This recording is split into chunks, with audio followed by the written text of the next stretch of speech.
Hi guys, I'm here with Davidson of Space Weather News and Suspicious Observers. He's got a YouTube channel and he's on a lot of other social media and he's amazing and he does a lot of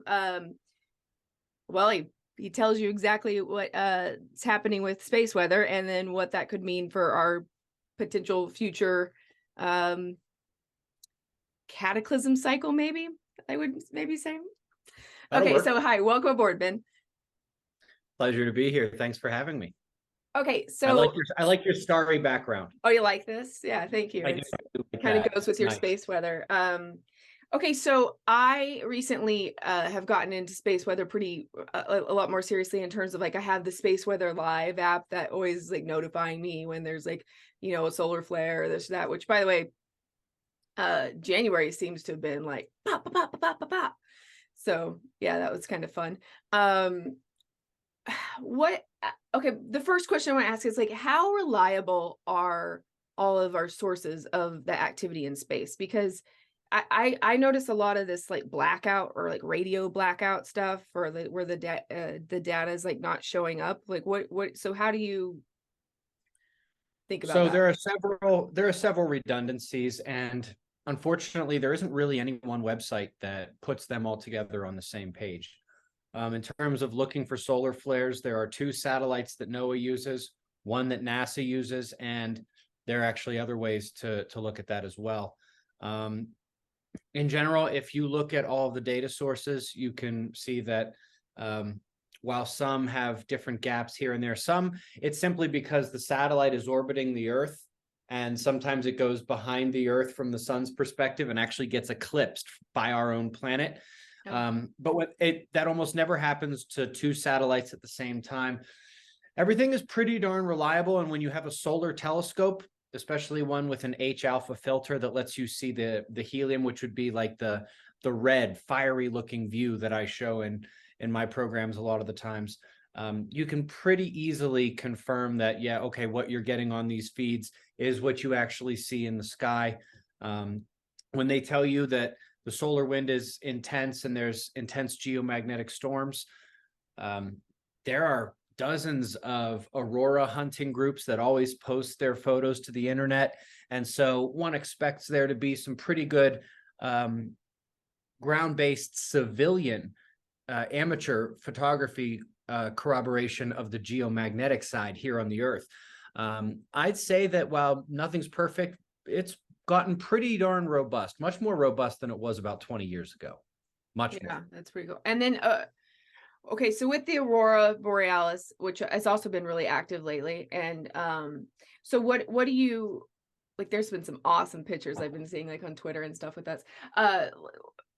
Okay, so I had mentioned in one of your videos that you know how there was like that pink aurora like earlier this year, and like I also like on Twitter the other day I was like seeing like rainbow aurorealises and so like there's just like a lot more color variation than there used to be, or supposedly. So this you think is indicative of our magnetic field weakening? Absolutely, an excellent use of the word indicative. So those colors that we are seeing, we see them very rarely.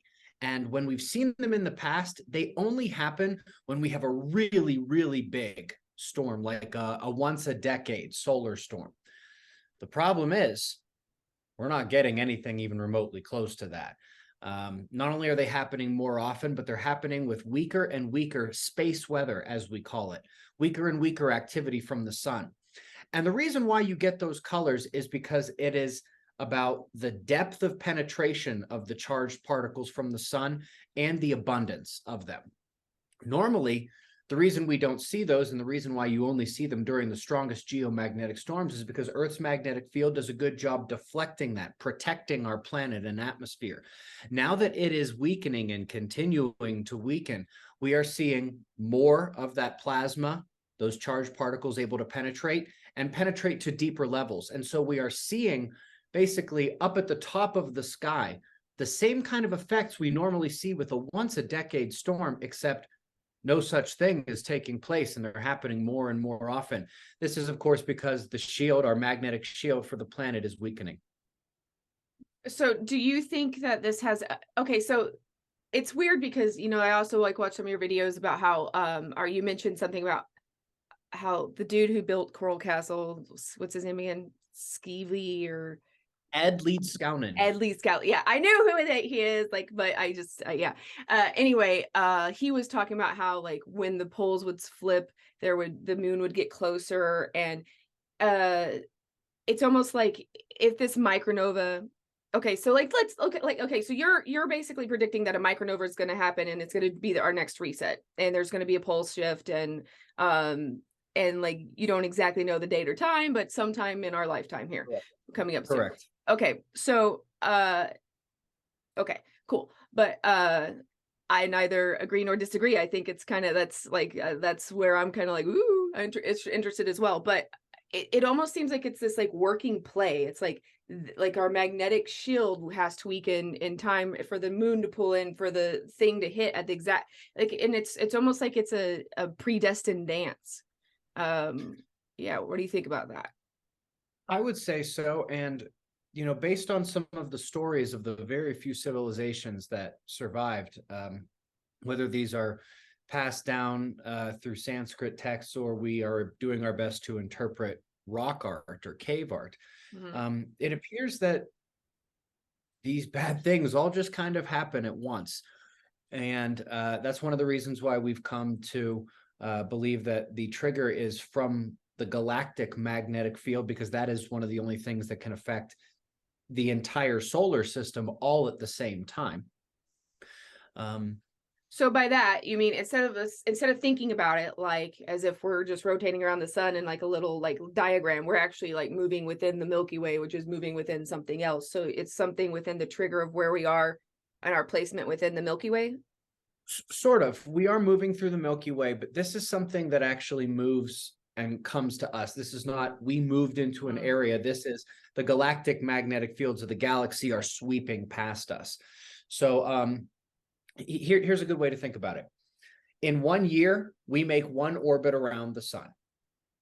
During that 1 year, we're not perfectly flat on the sun's equator. We're slightly tilted. So we cross the equator once in the spring and then again in the fall. So we cross 2 times the sun's equator. But the equatorial rippling magnetic field of the sun hits us every 7 to 10 days because of how fast it ripples out and how much it's spinning. Same thing with the galaxy. It takes us about 250 million years to get all the way around the galaxy. It takes about 50 or 60 million years for us to do this up and down across the galactic equator. But the much faster moving magnetic field that is rippling outward, that comes by and sweeps past the solar system approximately every 12,000 years. Okay, and that's like that whole like half of the Kali Yuga like cycle thing that correct. I've heard a lot of people describe it with that. I've only looked into it in terms of seeing, oh, this is yet another group of individuals who have this general idea about cycles being very, very important for a number of reasons on the planet, and their timing happens to match up pretty darn good with what the physics and what other cultures have said, and what the geology says in terms of how often we get these major isotope changes coming down from space, things like that. Yes. Definitely. Okay, so there's also like we got to talk about this real quick because I live in Dallas right now, and so you know, a couple like probably like 5-10 years ago, I got obsessed with Rockwall, and then that History Channel with that Scott Walter dude. I don't want to throw shade, but that was a bullshit episode. No, throw shade. That was completely ridiculous. Such like I was like instant not a fan. And like what, like that was the and you're the only other person I've heard like I got your book and I was reading your book, and like when I got to the Rockwall part, I was like, yes, thank you just the fact it's a natural wall. Oh my god, that was just nature doesn't build in squares and triangles. It doesn't put footholds in. It doesn't use plaster or mortar, and and here's the thing, they didn't try to even address those things. They just went on highly flawed scientific methods outside the magnetic of what you filings of these 3 rocks that are right next to each other happen to be in the same alignment. oh, so therefore it's all natural. I was like, what? I and well, I guess I don't know, or they just didn't want to deal with the significance of what that means to have a giant wall like that big in Texas. I think that's very possible. A lot of times they will put out just enough information for people who can think for themselves to come to the right conclusion. But imagine if they actually told the world the truth about the Texas rock wall. It'd be chaos. The implications of that would destroy several aspects of our history, geology, even to a certain degree, some parts of religion. It would pretty quickly wake everybody up to the idea of what can actually happen on this planet and how devastating it could be. There's no more control. It's anarchy and chaos. And, you know, I know this. I wouldn't want to be the guy who had to decide whether or not we hide some elements of the truth or we just give all humans the truth. As much as, you know, my daily life is about trying to share that with as many people as possible. You know, if I got to the point where I was getting 30 million views a day, I'd have to really think about how I presented it. I wouldn't hide facts, but I would really have to spend probably half the time telling people, do not freak out. Don't freak out. Yeah. So, but that's the other thing, though, I found my time on Earth here is that you can lead a horse to water, but you can't make him drink. And I mean, a lot of people are they don't care. You know, there's a lot of NPCs around the world today. A lot of NPCs. In fact, it's a majority NPCs, unfortunately. But yeah. Okay, so in that realm, let's go into how much do you think the quote unquote elite know? Oh, all of it. All of it. Every last. And we're just sort of picking up breadcrumbs like from deduction and just whatever and having to reverse engineer. So I don't know how much you're going to want to get into this, but so I don't know if I believe that the things they believe in are real. So for example, a lot of them are Satanists. I don't know if any of that stuff is real, but they sure believe it. And they have the money and the power to make aspects of it real. And I also know that part of the game is they have to respect their opponent and give their opponent a fair game. The game has to be, you know, I've heard that it's kind of like you have to, it's almost like a vampire, right? Like you have to like get permission to be let in or something, you know, it's like you have to kind of show them what you're doing. No, exactly. That's their karmic retribution thing. It's like if I sell poison apples, you eat one and die, I've poisoned you and that's on me. But if I have a sign that says these apples are poison and you pick one up and you eat it anyway, that's not on me, that's on you. You killed yourself. That's not on me. That's their idea of karmic retribution. And there are a number of similar things that are like that, including in certain ways respecting your enemy. If they don't lie, if they don't cheat, if they don't do certain things, which is why you see some people get tossed off social media, other people don't get tossed off social media. And part of this is they have to let this information out to let us know what's going on so that it is a fair game. See, but what I think a lot about is like, okay, let's say they can't even control the sun. Obviously they can't. Okay. But so they know this thing's coming. Why would you like, I mean, like, I sort of think there's like a slow depopulation agenda going on. I mean, like I'm in that camp, but, the thing is it's like, okay, if you're into that, but like, why would you want to look, the earth itself is like, if and when she changes and we can look at the fossil records and everything, we know that it's like pretty whoa. Why would you want to limit your diversification of genetic? I mean, it seems to me like you would want everybody to have their own chance because it's going to be a lot gone anyway, and then see what happens after that. It's very bizarre thinking on their part. They're of the belief that enough people are going to survive, that there will be enough diversity. They want there to be what they imagine is the correct number of people, not too few, not too many. Right now, they're worried there's going to be too many. They want to come out of this thing and get right back on top of the metaphorical pyramid of our species. They want to Tower have Babel control. back. Exactly. They like being at the top of the pyramid. They like it, and they don't want their great grandchildren to be anything but at the top of the pyramid. I'm a parent, I get it, but still, there's a very narrow focused and very selfish aspect to that. But that's how it is. That is precisely what they are aiming for.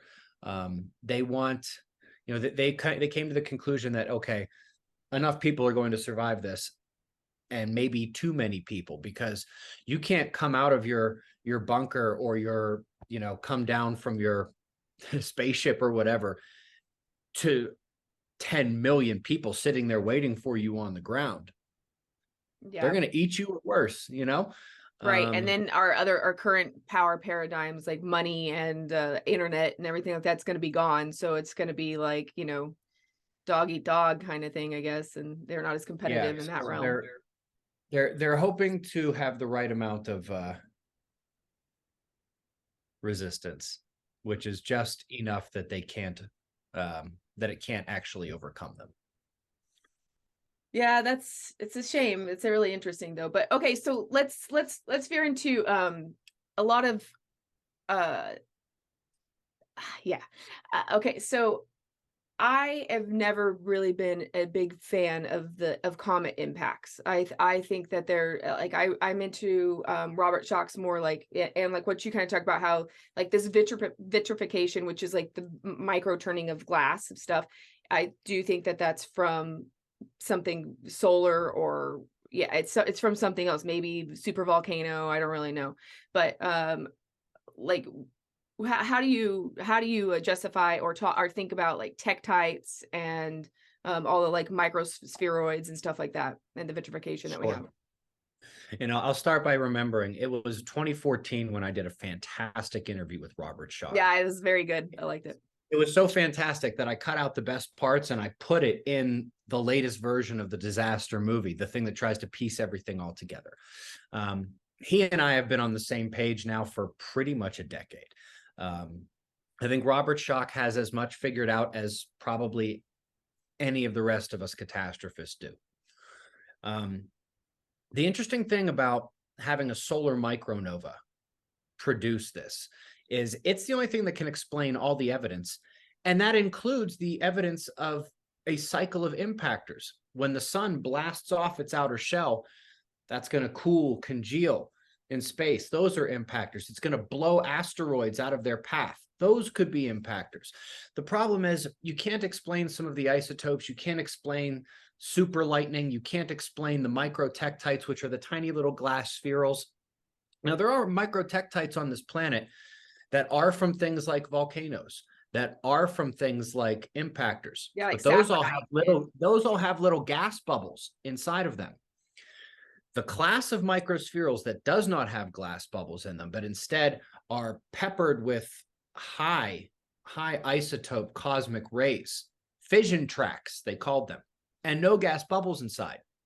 You can't have that happen on the Earth. That can't happen on our planet. And so when you realize that a micronova nova level event on the sun is going to be producing a lot of oxygen, a lot of silicon, along with other things, silicon dioxide is sand, is glass. This is how you actually get that class of microtektites, in addition to all the other high isotope cosmic ray fission tracks that you see in everything from petrified wood from those days, the bones of animals in the surge deposits, and of course those microtektites. And so it's interesting because there's enough evidence of there being impactors for those impactor theorists to get behind it and push and push and push. But about 150 years ago, I want to say, one of the greatest catastrophists, his name was Hibben, he put forth the challenge: any catastrophist worth his salt must explain all the evidence. And when it comes to these cycles, yes, there's impactors, but there's also those nova level isotopes and the microspherules, the tektites that don't have gas bubbles. The fact that Earth's magnetic field shifts every single time, the fact that there's a global outbreak in volcanoes. And the only way you can explain all of those things is through a massive electromagnetic insult from the sun. Excuse my turn of phrase. Well, and especially the amount of ground it covers, you know. It's like 30%, like you could tell was like boom, like hit. Then that's not an asteroid. That's correct. Okay, so then like how much crustal displacement do you think like goes on during all these kinds of times? I mean, and like what's your kind of thing? Okay, that's the question, but let me just like tell you some thinking here. So like I'm a big fossil hunter. I have fossil. And there's ginkgo leaves that are bigger than my body. Okay, like there's things that the megafauna itself was way bigger. I think the conditions of Earth have been different in past times. Like meaning maybe time passed differently. Maybe our magnetic gouge was differently. Maybe gravity worked different. Like the physics of the Earth had to work differently for the size and the scale of the things that are going. Okay, great. Like, do you think that maybe we get pushed out further or pulled in closer, or could the way in which we experience time change? I think that two of the better the time change one is interesting. I'm going to spend some time thinking about that later. I haven't thought about that one. The best explanations for how big things were in the past are, one, they were more aquatic than we realized. Big things can survive much easier in water. And two, there's a lot of evidence to suggest that the Earth breathes. It gets bigger, it gets smaller, it gets bigger, it gets smaller. We have been in an expanding phase, which is why there's all those expanding Earth theories. There's much of that is absolutely true. It's just that if you keep looking back and back in time, it looks like it's actually been doing this in the cycle, which also really helps explain those things. Well, that actually, for me, I thought I kind of got the impression you weren't a Charles Hapgood fan, but like not a Charles Hapgood fan. But he did have the expanding and contracting Earth. Oh yeah, theory. A lot of people do that, and just because I disagree with someone's theory, I mean, there's almost nobody who has dedicated a significant amount of their life to this who I don't find something of merit in their work. So for me, just like the tectonic plate theories don't always 100%. I was a geology major for like 3 years, and like I'm very interested in that stuff, and it didn't always make sense to me. I do feel like you do have an expansion and contraction. It looks like I don't know, rather than. So no, I get that. I don't understand how it would. And like if you take like myth theories or something, it's like the rains came down and the waters came up. It's like, where did the water come up from to, not just tsunami? I mean, I almost feel like our inner oceans at some point when we contract, maybe there's 3 times the amount of water underneath us in the mantle than there is in the entire oceans on top of the world. 3 times as much in the mantle. And that's not even counting what's inside the crust. So good. You seem to have a pretty good wide field of knowledge here. But getting back to your question about the crustal shift, it wasn't until about 3 years ago or so where I knew the crust shifted based on the evidence. I had looked at, everything from the ancient stories to even Einstein said that it happened. Pretty much every catastrophist ever said that that's what happened. But I still, up until a couple of years ago, had questions about exactly how much it shifts. Is it 180 degrees? Is it 90 degrees? Is it Charles Hapgood's just a couple of degrees and then a couple of degrees? And then found Major White's stuff that he gave to his son, Ken White, to publish in the book World in Peril. The short version of the story is one of the most important military missions of the last century was Project Nanook, which was sent to the Arctic. The stated purpose of this was to go up to the Arctic, learn how to navigate in the Arctic Circle, where you don't just have the magnetic North Pole for navigation in one direction the entire flight. You start the flight and it's out ahead of you, but halfway, nope, now it's behind you. How do you navigate now? And then also to set up stations to watch for Russia coming over the top, because in the 1940s that was a major concern. But when they were actually going and seeking out the magnetic pole, they were noticing, hey, wait a minute, we have evidence of it here, and then evidence of it over there, and evidence of it. It appears to be moving. And so they started digging and doing a lot of other studies around there. They brought tons of geologists up there to actually join the military mission. It very quickly became a joint military science mission, whereas it started pretty much as just a military mission. Mm-hmm. What those geologists found was that once they dug down past the ice, they found 12,000-year layers, one on top of another, and they alternated polar fossils, tropical fossils, polar fossils, tropical fossils, polar fossils. And the only way to do that is if you get that part of the world to the equator and then back again, that part of the world to the equator and back again. And they included the math from the Rand Corporation, who even to this day does a lot of secret stuff for the government.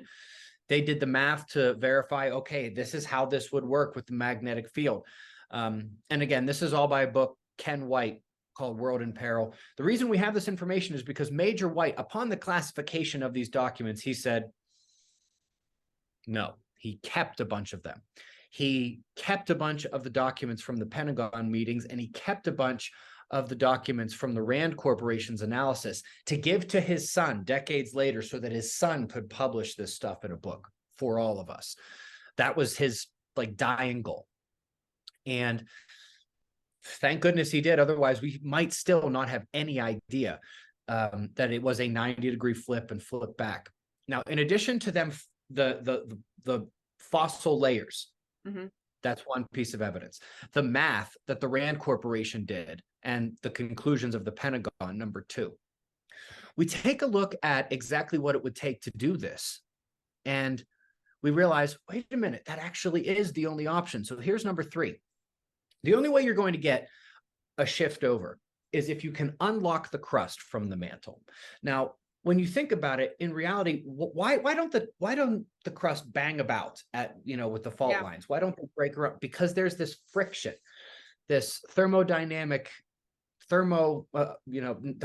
equilibrium right there. And it's actually electrodynamic as well, where the combination of the electrostatic forces and the thermal condition of the mantle crust boundary really make it stick together, like putting a piece of saran wrap down and then another one on top. You could peel it off, but what if you grab the side and tried to pull it off? You're not going to do it. They're going to stick together, right? Even though there's no glue in there, there's no nothing. It's a completely different kind of sticking.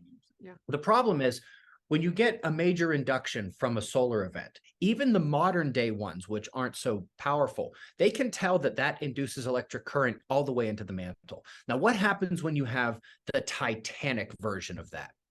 You're going to get a phenomenal electric current at the low velocity zone, which is what they call the boundary between the mantle and the crust.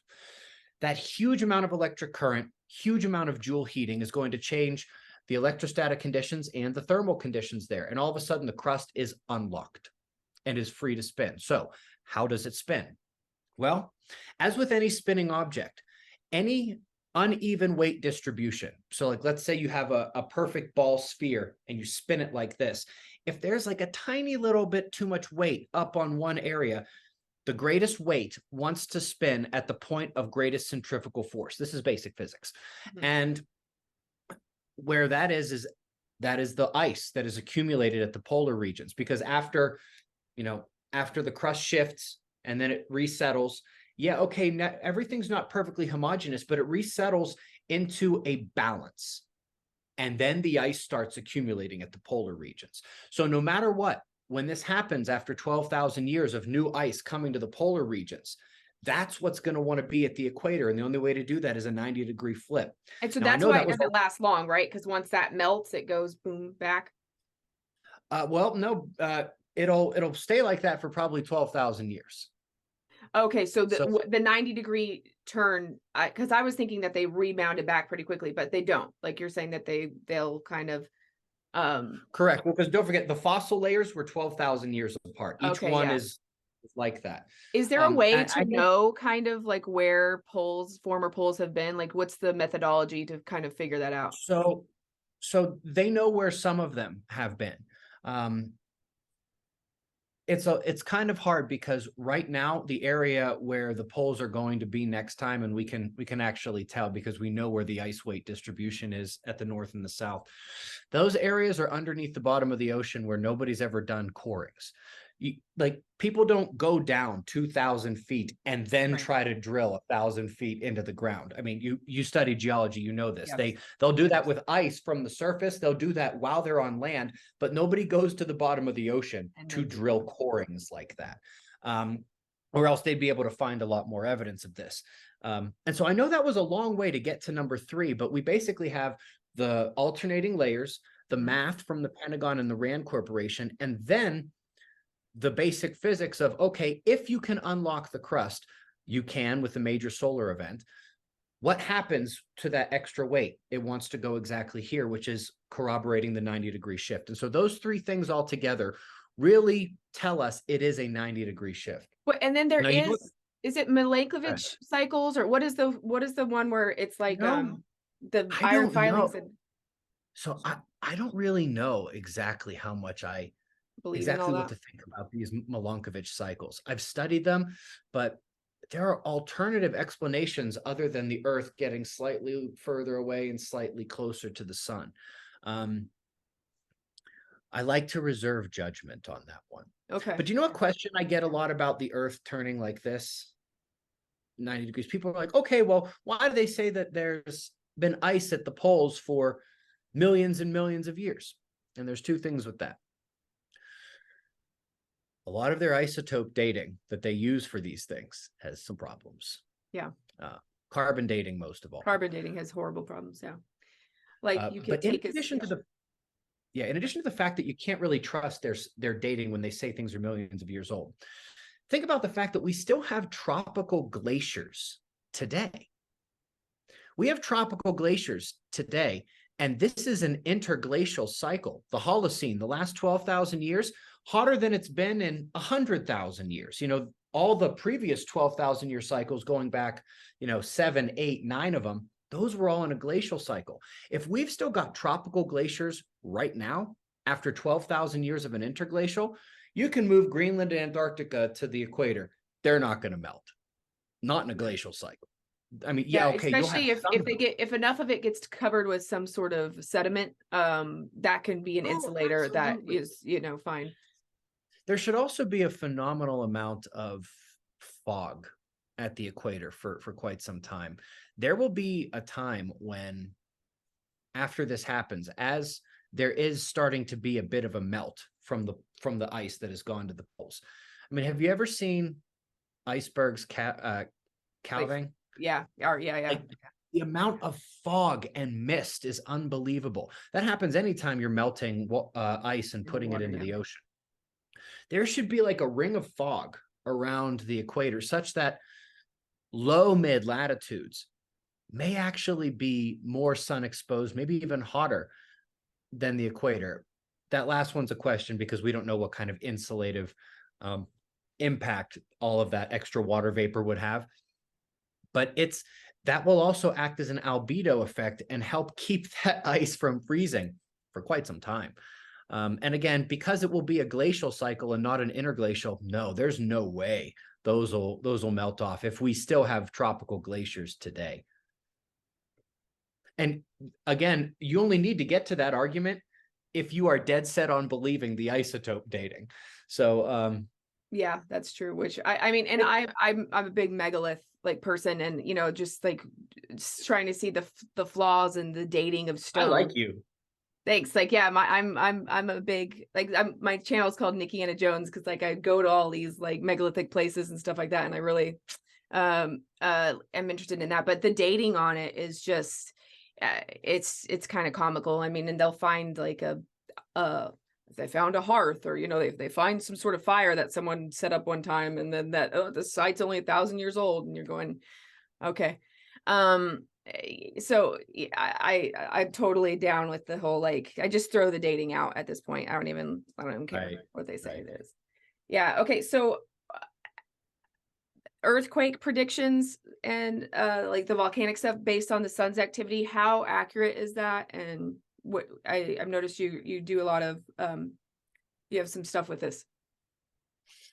Yeah, it depends whether you want to know more about, your day-to-day earthquake forecasting or what is going to happen in the big event.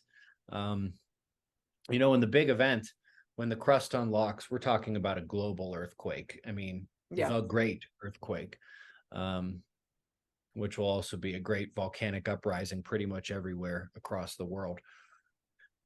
That's not going to be fun. That's not going to be fun at all. But were you asking about the more day-to-day stuff? Yeah, just like how accurate is like the sun's activity to correlate with actual. So the higher magnitude you get, the more correlated it is. When you're talking about magnitude 5, magnitude 6, there is enough of a statistical correlation with the sun's activity to say, okay, this is way more than one would expect from a randomized distribution. Yes, we know there are solar flares here and there. Yes, we know there are earthquakes here and there. Based on how many there are of these and how many are there of these, how many should just by accident appear to be correlated? And it's about 150 to 200%. And that's enough to easily be called statistically significant. When you get up to the magnitude 8 and higher, we're talking about 1,000% more than would be expected from randomized distribution. Wow. To the point where specifically with the solar polar magnetic fields, which have the ability to affect Earth all the way down to the core. I mean, they're so powerful, they stream out past Pluto. We notice when the solar polar magnetic fields are at their peaks or they're reversing north to south, positive to negative, etc. It's one of those all thumbs are fingers, but not all fingers are thumbs thing.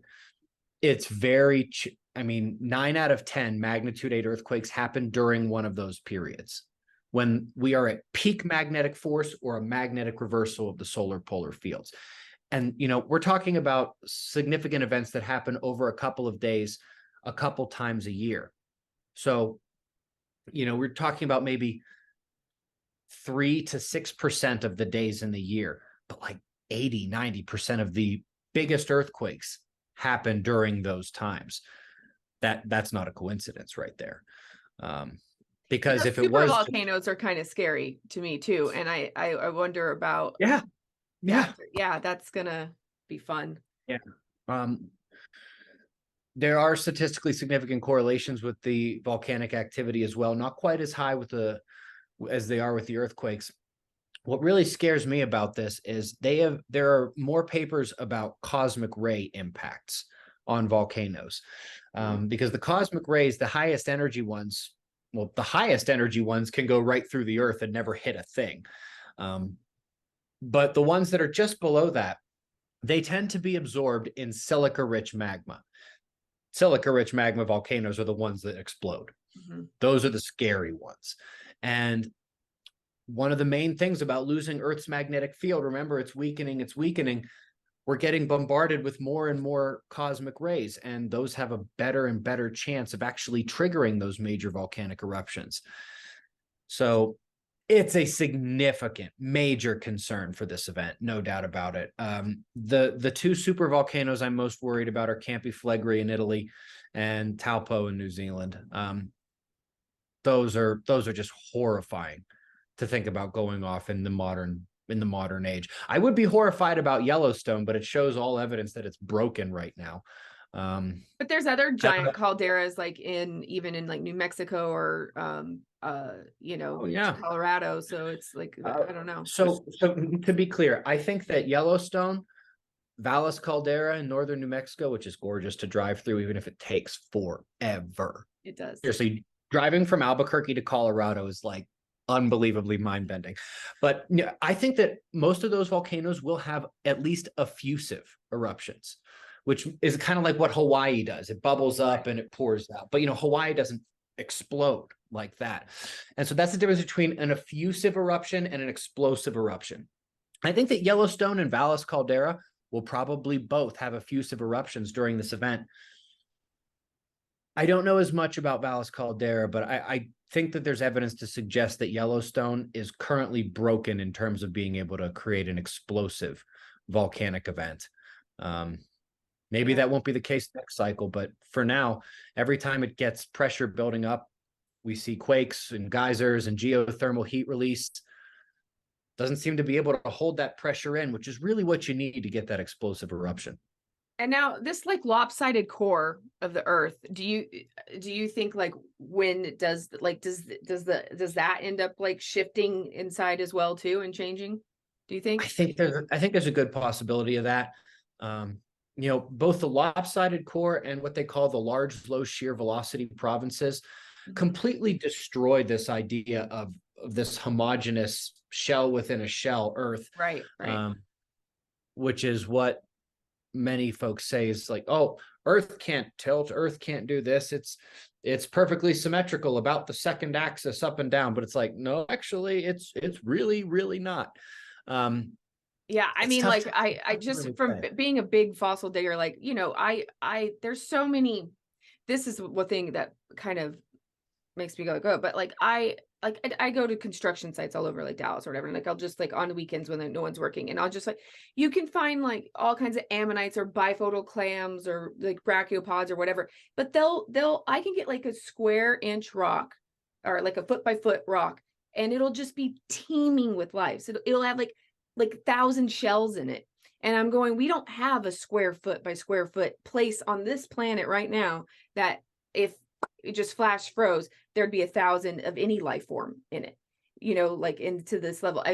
There was a time where I think we had way more life than we currently have.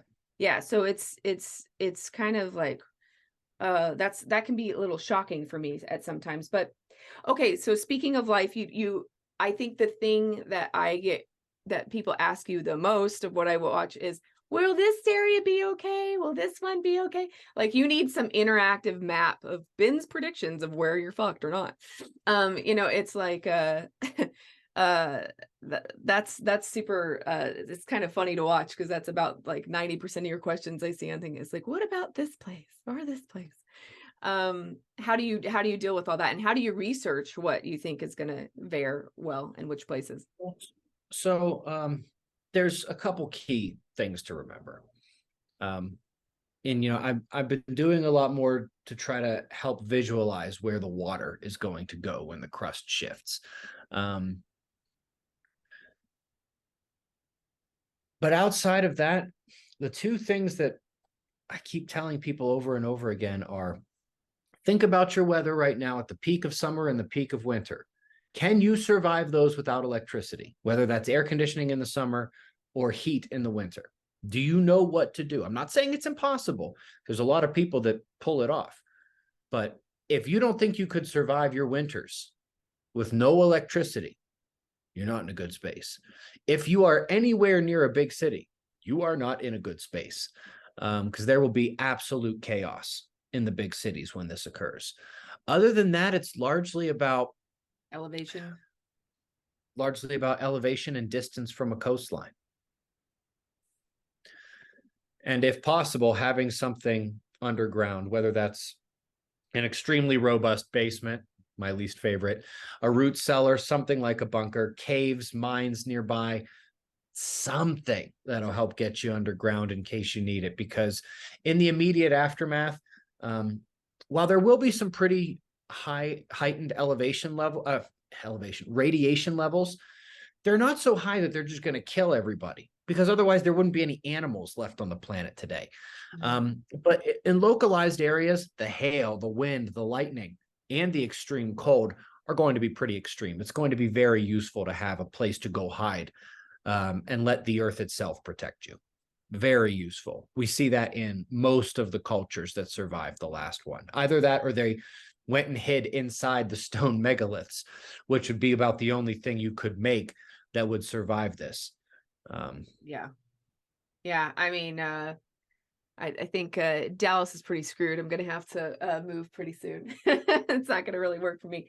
But yeah, I mean, I also kind of, for me, I see a lot. I know stuff is changing though, because it's like sprites. Okay, I remember learning about like those they're like the lightnings that go up in the atmosphere, and they're like these red like lightning things, and I remember hearing about those for the first time, I don't know, maybe like 10 or 15 years ago, and it was like only 2 have ever been caught on camera.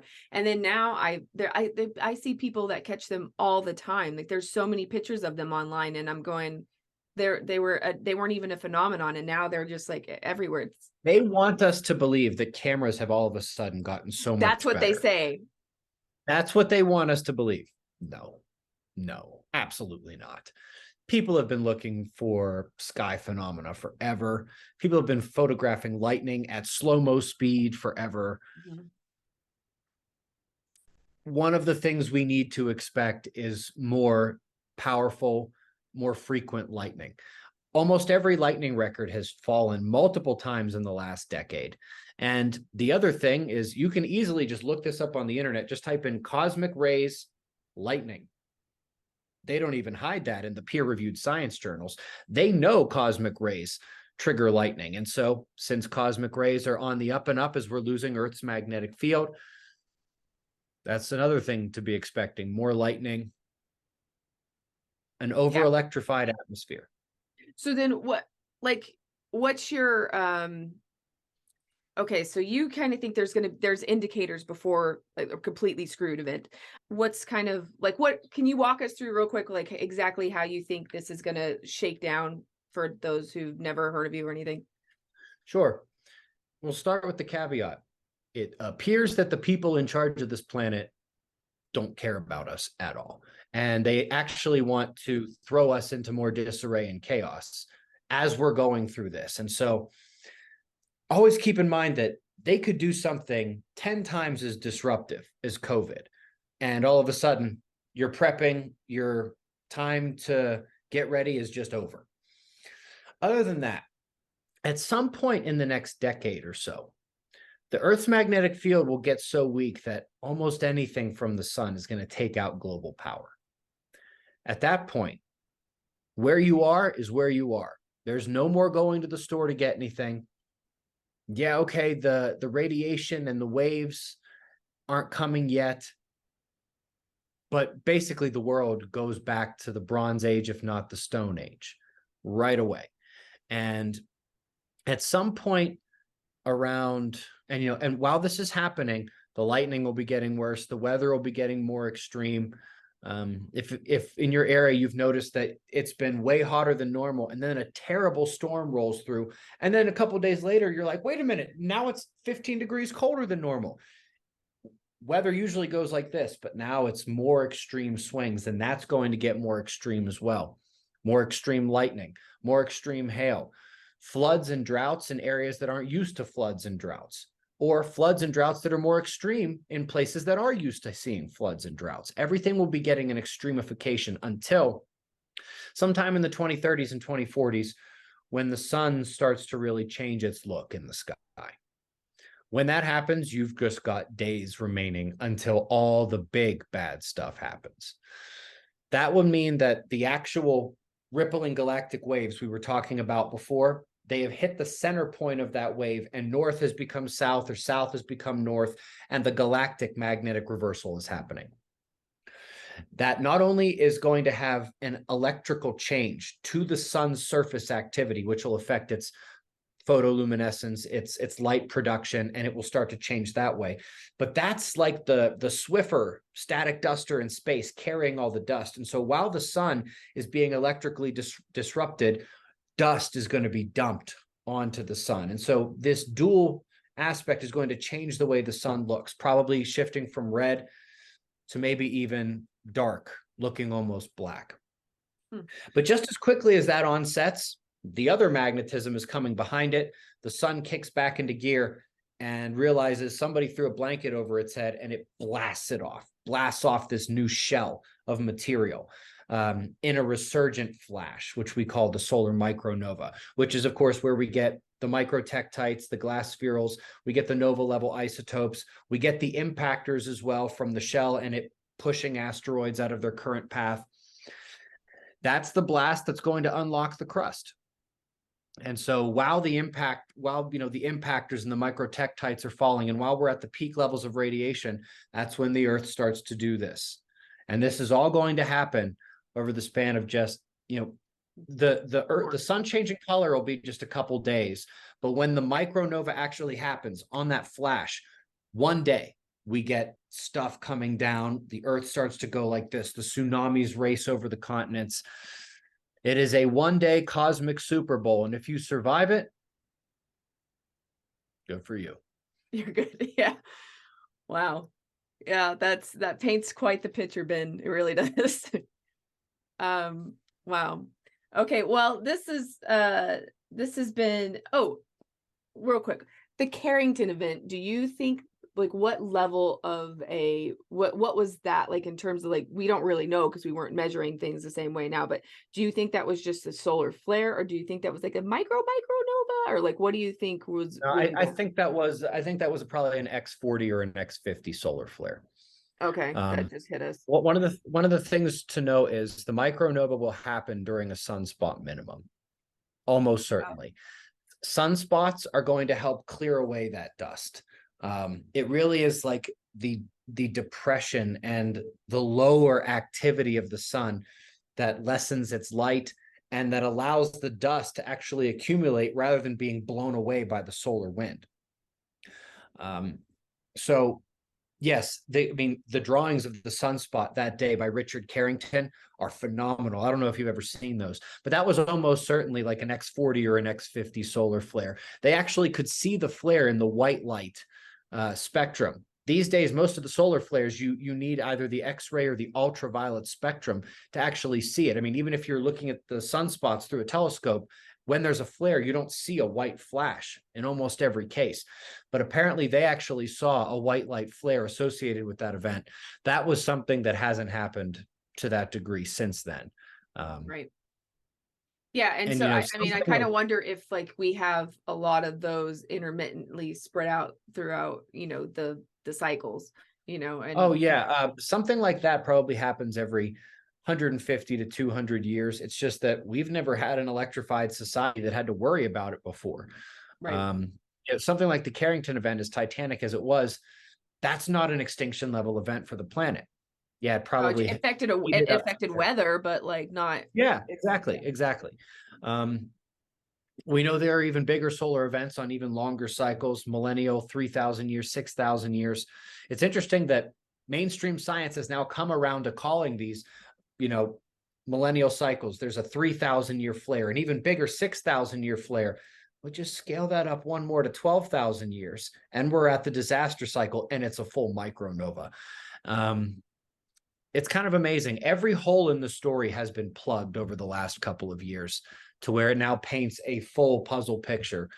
I can't Except be for like ignored. the Earth standing still thing, like that one's kind of our, like the legends of we didn't have a day for this long or that. Or so here's the thing. If you take the globe and you tilt it 90 degrees, the areas right here don't actually change latitude. They just spin.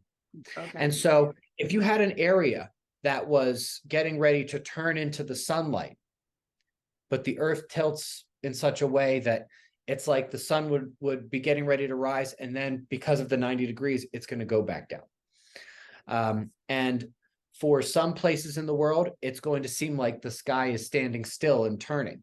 You could get a long night. And so, yes, there are ways to get some of those ancient stories if the Earth stops, but you can also get it in certain parts of the world just from the 90-degree turn.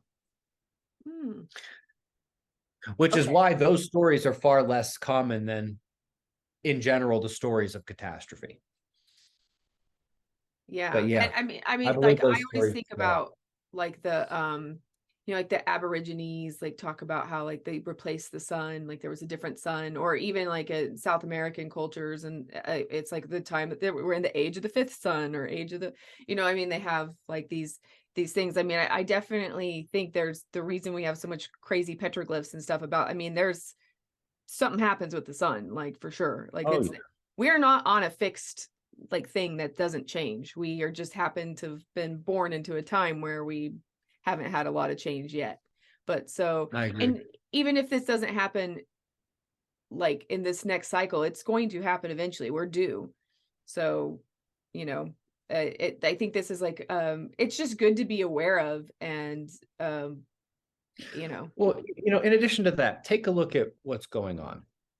yeah, You've got everything from people like Kim Kardashian getting in trouble for building a bunker at her home in LA. The number of multi-million-dollar bunkers being sold is up like 50,000%. Elon Musk, yeah, he's preparing to be able to go up or down with his boring Yeah. company. Same thing with Bezos. Yeah. Jeff Bezos, his Blue Origin launch facility is across the street from the mountain he's hollowing out. A ton of elites are doing this. The governments are acting reckless because they know there's not going to be a reckoning. They are spending like there's no tomorrow because they know soon there won't be. And they're doing everything they can to put themselves in the best position to resource grab and to keep everyone distracted so that we don't cause chaos and anarchy and end their ability to actually resource grab and do these other things. And even the elites that are on our side, there are white hats who fancy themselves as Batman or have messianic complexes or who believe in a different kind of karma and want to save everyone. They won't be able to execute those plans if the world is in chaos. They need the world turning and, you know, infrastructure moving in order to be able to execute any of this. So both the white hats and the black hats both want this hush hush for now. And yeah, they know what's happening. And they're acting like it's going to happen soon.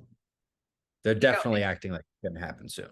I definitely came through this not through space weather, but I came through this from, look, you know, like